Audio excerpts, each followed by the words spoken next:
by talking to the people who grew up in Delray, who had businesses in Delray, and doing these collection of these oral histories, we find out about these little landmarks and we give them some life. Because of disinvestment, changing demographics, and the construction of the new bridge to Canada, the Detroit neighborhood of Delray is disappearing. Local author Karen Dybis is working to preserve that history. If she's successful, she could create a template for how the memories and stories of our entire city and region can live on for future generations. I'm Sven Gustafson.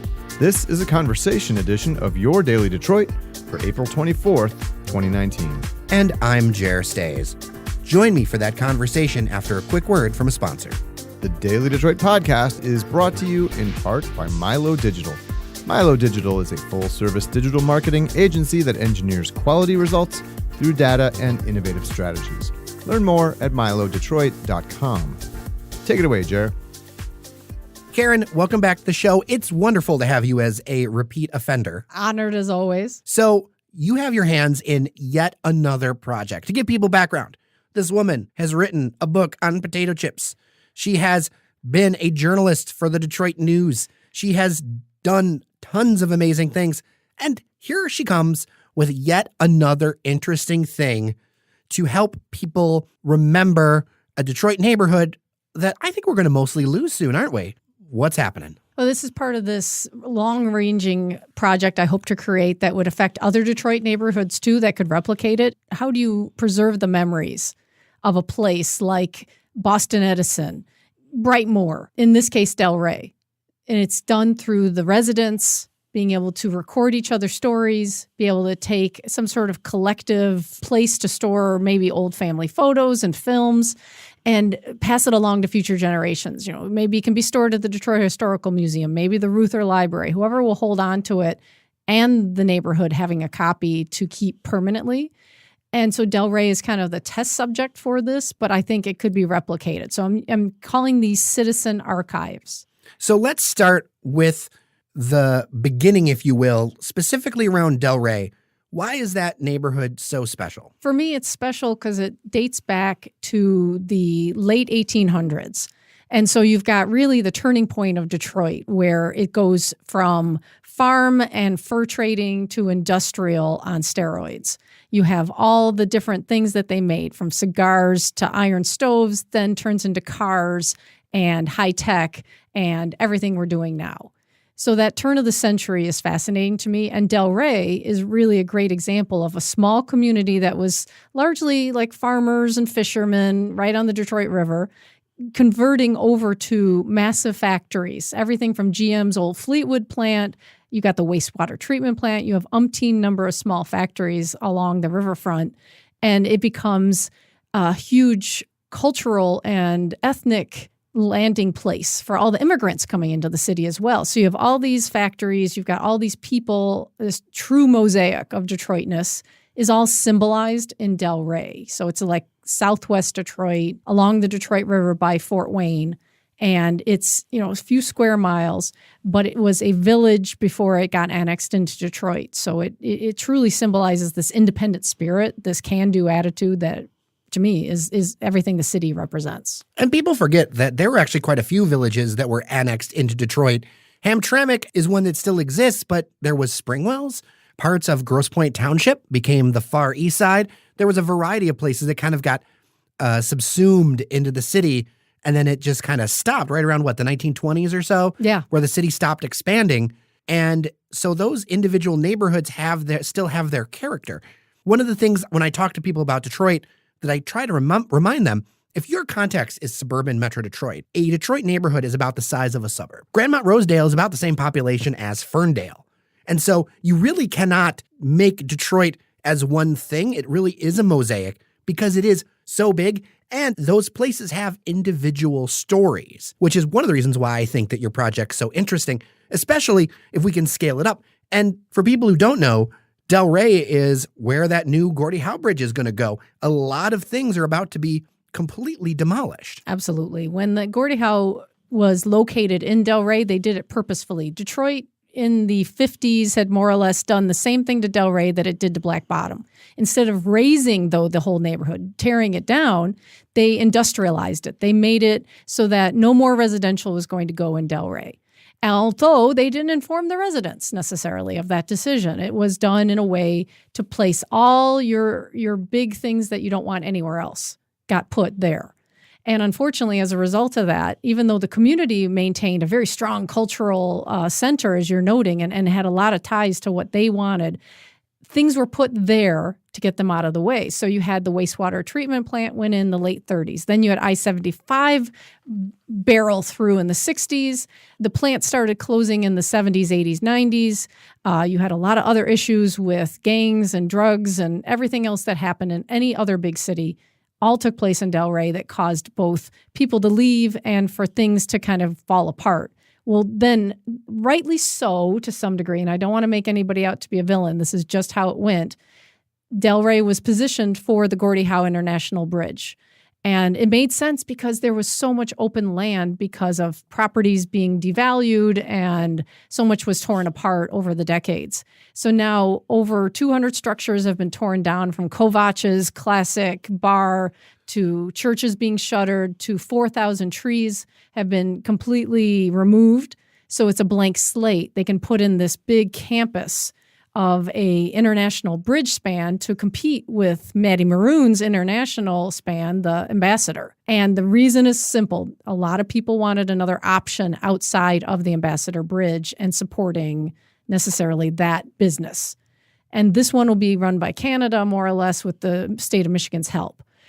In the meantime, though, it's never going to help Delray. They're going to go straight off the bridge onto I-75. So this isn't even like a case of, well, Delray might get some restaurants and they might get some new investment because of the bridge. No, it is simply a place to put something that didn't need to be anywhere else. Well, and there's kind of a mixed bag with that, too, because trucks do end up going off of the Ambassador Bridge into Southwest neighborhoods, and it does a lot of damage and creates a lot of environmental concerns as well. So in some ways, getting that directly to the freeway for those big trucks makes a lot of sense, but it still will erase a large portion of what's left. You know, one of my favorite places in Delray, you were talking about I-75 barreling through, is tucked underneath I-75, and that would be the Carbon Athletic Club. That is a fun place to have a drink. Is that in the footprint, or is that going to stay? Do you know? Some houses and businesses that were around I-75 had the option through the Bridging Neighborhoods program to move.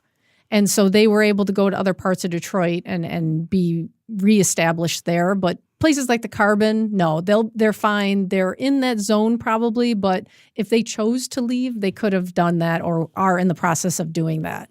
Otherwise, everything that's there is kind of already been touched or affected. What's there now is going to stay, more or less. Well, and it really harkens back to that industrial background, because the Carbon Athletic Club is kind of like, it's almost like a joke with the Detroit Athletic Club, right? Because it was created around a carbon works factory. Because back in the day, they actually used to make miners' headlights and things with like little pieces of carbon or something like that. That sounds absolutely terrifyingly dangerous, by the way. But there are so many of those like unique little textures in that neighborhood and in so many Detroit neighborhoods. One of the things that I wrote about earlier this week was about Eastern Market and all the changes that are happening there. And I'm really worried as a city that if we don't find some way to keep the things that make us uniquely Detroit, we will no longer be unique. I don't know how you feel about that. I don't know how you think about that, but I do think that archiving these things is an important part of that piece of that puzzle. Yeah, because you can imagine some grandchild, saying, Grandpa, where did you grow up? And he says, Delray, for example, and not knowing where that is or having a landmark to show that child or to talk about. So like Delray, for an example, including the Carbon, they had like the Butcher's Club, where all the guys that worked in butcher shops would come and socialize. And Detroit is a very social gathering kind of city. We do similar jobs. We want to socialize together. They would have Christmas parties that were legendary. And by talking to the people who grew up in Delray, who had businesses in Delray, and doing these collection of these oral histories, we find out about these little landmarks and we give them some life and we return them to the common vernacular. We talk about them again, in other words. So when Detroit loses these elements, it does lose a little piece of its soul. And the thought of like not having these establishments or conversations around them means we become the blank slate that we don't want to be. We don't want to be a replica of the suburbs. That's kind of the antithesis of Delray and Detroit. We want to have landmarks that have personality. And when you simply say, no, those things have to move out because I need to upgrade the buildings, which is sometimes the case in like our Eastern Market, they're getting renovated. So the business owners are going to sell and then they fix them up. Well, then they become nothing. They become blank. Well, and we have so little of our history, not just as a city, but as a region that we keep. I think about places like Warren that within a lifetime went from farmland in a small town to a sprawling suburb of, 100,000 people. We don't have those historic bits. We don't have those pieces. And so it's really important, I think anyway, to maintain and preserve that going forward. So Karen, I understand that you need a little bit of help getting this started. I understand you're doing a crowdfunding campaign. Yeah, we're trying to raise the matching grant that I was given by the Knight Foundation. They do every year and then now every other year a program here in Detroit to fund arts and technology programs. And I was able to get a grant to create an archive of Delray. And again, if we can create a good footprint, maybe we can move it forward to other neighborhoods. If I can do this matching grant, then I can start not only these archivist backpacks that will be given out to the community to use so they can record each other's histories. But we're going to do a project with the kids in Delray, the ones that currently live there.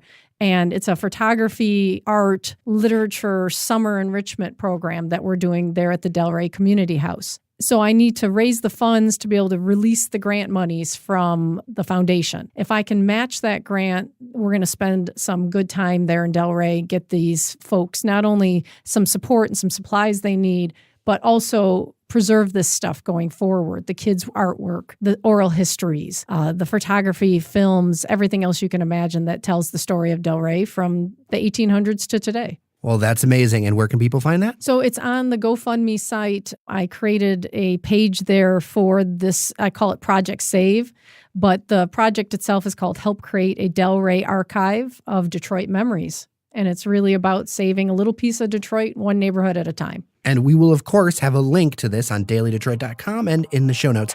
Karen Dybis, thank you, as always, for gracing your presence here at Daily Detroit. Thank you so much for your time and help.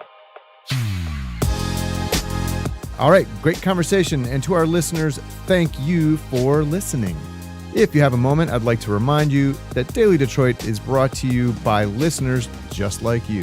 Yes, you washing your dishes right now, or you taking us with you on your run, or fighting rush hour traffic. Your support matters in pushing Detroit's conversation forward. Join us at dailydetroit.com/join. I'm Sven Gustafson. And I'm Jer Stays. Take care of each other, and we'll see you around Detroit. You're listening to the Podcast Detroit Network. Visit www.podcastdetroit.com for more information.